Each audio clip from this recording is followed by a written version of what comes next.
with some gas bombs and cars under fire and stuff happening on the street that was really dangerous. So it's understandable that people are so excited. First time Champions League winners for this city. It's one of the most important cities in the world. So I don't know. I mean, it was one of the best, and maybe not the best. In terms of how I was striking the ball, I think I played solid.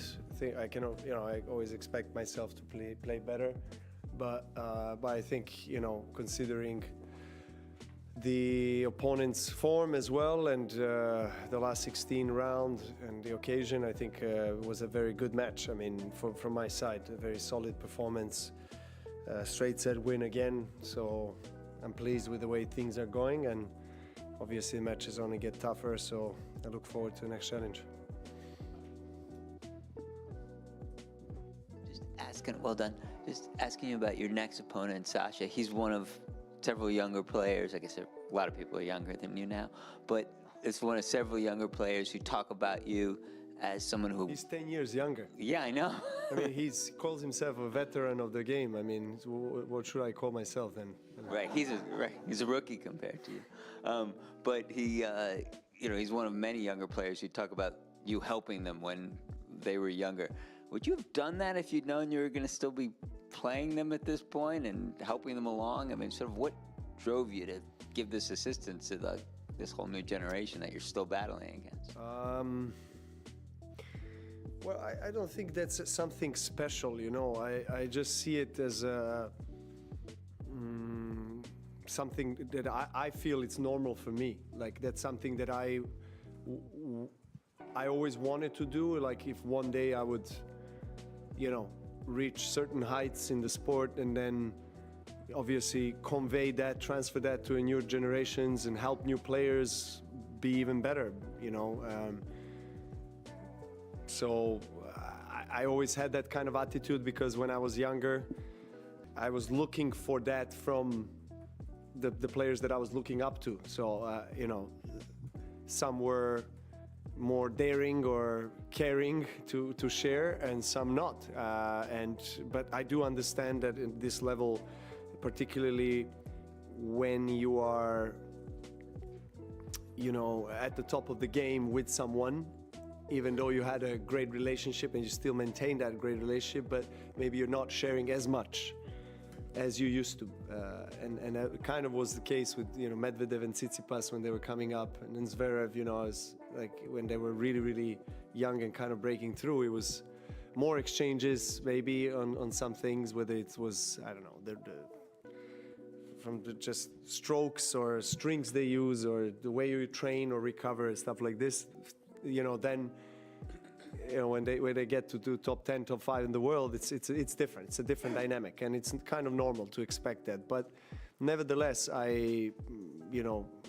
whether it's for Menchik or whoever it is for, I tell everyone that I'm available, if they need a call about anything, because I feel like that's what I owe to the game, not just to them, but to the game of tennis. I feel like that's something that is normal for me. In the end of the day, what's the value of the knowledge or experience that you have if you don't transfer it to someone who's coming up? Hi, Novak. Your serve's a huge part of your game, always has been. I noticed that I think I'm right in saying you've won the toss 3 times out of 4 here, and you served every time. Is your instinct always to serve? What goes through your head when you make that decision? It's an interesting question, because at the beginning of my career, I was actually, even though I really liked my chances when I'm serving, but I was relying more on the return, so I would start returning. I would always choose the toss. If I get the coin toss, I would choose return. But I don't know, the last 10 years, I would be only choosing to serve. I just feel, I don't know. I just feel that sets a tone in some way. You also send a message to your opponent like, hey, I'm not afraid to start serving. start the match with this kind of a right statement. Sometimes I start slow and I lose my first service games, and then you start to question your decision making. But no, I don't. I still, regardless of that, I still feel like it's important. It's important for your own confidence and to send the message to your opponent as well. But of course, I mean, it's all different. I mean, I know Nadal, for example, would always choose to receive. So we're all different. I guess it depends also on the surface. I think a little bit when I play with Rafa on clay, he would always choose to receive, but on the other surfaces quicker, then he would maybe vary between the choices. Novak, congratulations. May I ask a question unrelated to today's match? It's about fake news. Top athletes are often victims of fake news, and there was a story that went viral in many countries, including Brazil, where I come from.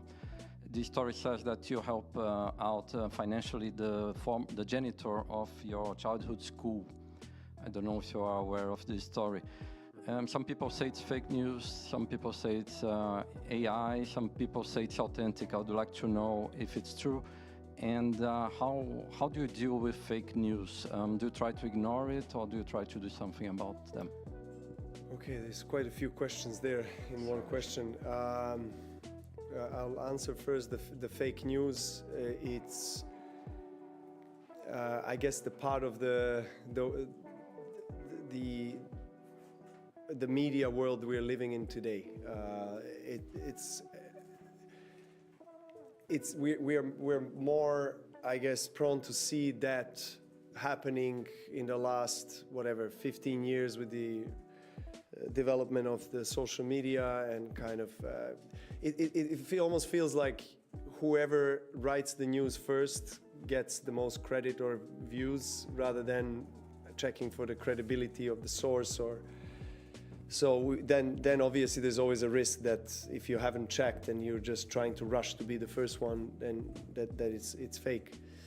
But I don't want to get too much into the story of the janitor. The only thing I can say is that I've been financially helping my school. But that's the only thing. I'm not going to go into to whom personally or what or how much and stuff like this. I feel like it's not the place, or there's no reason to do that. But I try to support my school absolutely, throughout my entire career. Novak, you've spoken a lot about nutrition and that side of things. I just wondered, over the last few years, how that's evolved. Has that changed at all as your body's changed, or is it pretty consistent with what it was in terms of what you eat, what you drink, that sort of thing? It varies. There are certain things that I think stay the same when it comes to, I guess, fundamentals of the quality sleep, for example. Some of the calming or breathing techniques that I use. Obviously, the ice baths and cold immersions and cryo chambers, etc. Something I've been using, or hyperbaric chambers for a long time. But I don't have the access everywhere to everything that I would ideally want to, so I have to then adjust myself, and then some tournaments there's this, and the others there's something else. But essentially, when it comes to food, I'm always basically looking, and always curious and looking for the next superfood, or the next thing that can maybe improve my recovery, or whatever it is, or the endurance, or the strength, or whatever it is, So I'm always open-minded for these things. I'm very curious, always researching wellness space, and well-being space is my greatest passion other than sport. So, I look to also grow my presence and my brand in that area, and starting on my own some of my startups and businesses, and that's also exciting, in the nutritional space, particularly in supplements. So it's a saturated market. I mean, there's so many supplements, and it's which one to take. It's quite hard because we're all different, and but you know, the science is improving, so there's always something that you can kind of use as evidence to really go into that area. So I'm always really keen on finding out what's the next thing.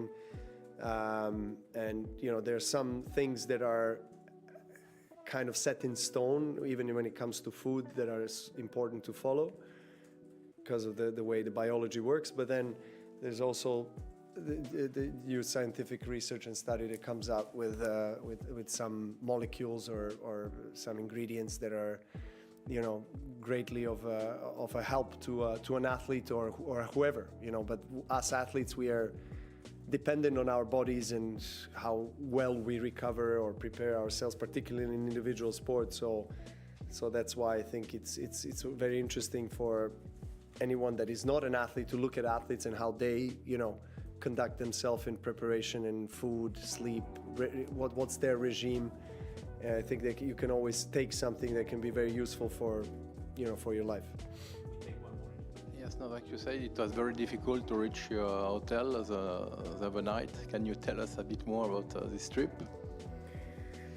I want to thank the chief of security, who is not here, but he was amazing with his team. At one point, it was quite.